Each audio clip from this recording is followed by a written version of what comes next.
Today's daily rehab is about trying to get back to strengthening following a tennis elbow injury.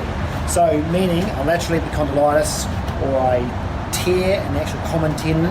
So a very common injury, and it's really hard to get rid of. It takes months and months and months to recover. And the important thing is doing the strengthening in the right way at the right time. So these exercises are after you've had physio treatment and release treatment and all that sort of thing on the tendon.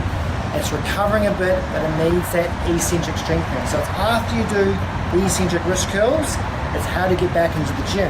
So first thing I like to get people doing is doing eccentric work, but trying to do normal arm and shoulder work, but doing it eccentrically and without a grip. The trick is not gripping for your first few weeks, even up to the first few months of going back to doing gym and training work. Because the more you grip using these flexes, the more you're going to use the extensors, and that's going to load it up.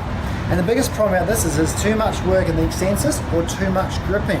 So if you go back to too much gripping, it's just going to recur again. So what we try and do is put force through the elbow. Okay, so a little bit of work through the extensors, but a lot of movement through the elbow, okay, and a little bit through the wrist to try and get muscle work around that to try and slowly build up some base strength. That's the important part, getting that base strength of the elbow and then focusing on more and more grip, which will come to in a minute. So, first exercise is doing a bicep curl, but eccentrically. So I like using a band. Now you can use a dumbbell if you want, but with the bicep, instead of pulling up, okay, so don't pull up, what I want you working on is lifting it up with the other hand and then eccentrically lowering. Now you may feel like you're not doing too much here. That's the idea. Okay, we don't want too much work being done around the common origin here.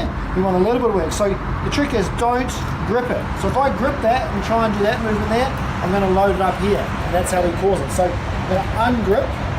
And so therefore I've got the band, you can see I've wrapped it around my hands quite a lot, so it's not going to fall off. Okay, so from there, I can then do a bicep curl with my palm open. So we call these palm open exercises. And this slowly works on a bit of base strength. And it gets you back doing some work. It gets you back doing some bicep work, a little bit of brachioradialis, a little bit of brachialis work, which all helps your strength around the elbow. Now, one of the main causes of tennis elbow is a lack of shoulder posture and shoulder stability up here. So when you're doing this, you've got to make sure your shoulders are not fully back, but in that nice, wide, neutral position, and so they're not rounded. So in this position, and then you do your bicep curl like that. So this load, one, can't be too heavy, okay? Otherwise you're going to load up here. But two, can't be too heavy because you're going to lose your posture. So that's your first one. Second one, you can try and do a tricep. So same sort of deal. Now, you can use a band or get something like this, which has got some handles on it. Throw it over here. Okay. Now the same thing you can do eccentric as well. Okay, so you can get into here and pull down into this position and then let it come back. Now, if you notice, I've got to make sure I don't grip. Okay, so don't grip and pull down because that's going to wind you up again. So sometimes people might like to put their hand through, so it's just on the wrist there. Okay, so you pull down, then all you've got to do is try and control that backwards. Now, if that doesn't work for you, then try and, again, same sort of drill. You might have to get quite a heavy band to do this. Okay, again, wrap it around, so it's not going to move. There's your open palm, into here, down, but when I put it down, I pull down that way, so there's minimal load, and then slowly back. Okay, again, not gripping, making sure shoulders in the right position, pull down, and slowly back. Okay, so there's your tricep one.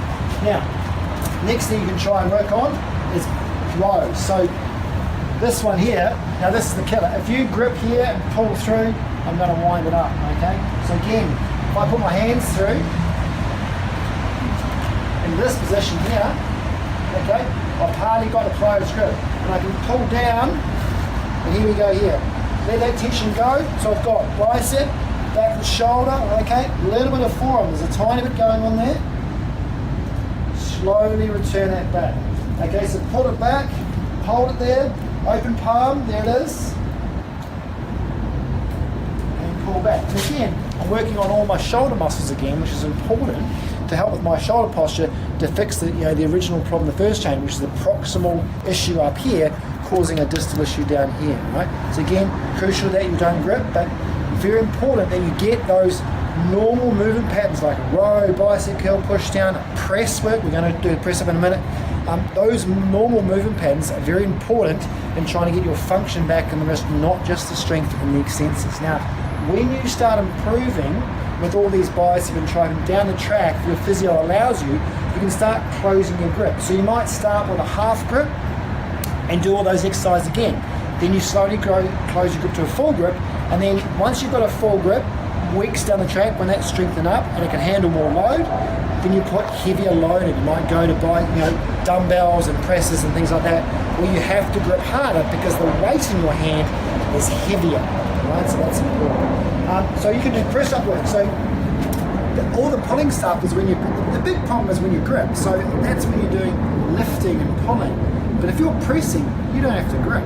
So I recommend that you start doing, doing the push-ups and things, because again, it's elbow work. You do use the extensors and flexors in that position, but just not as much as a grip.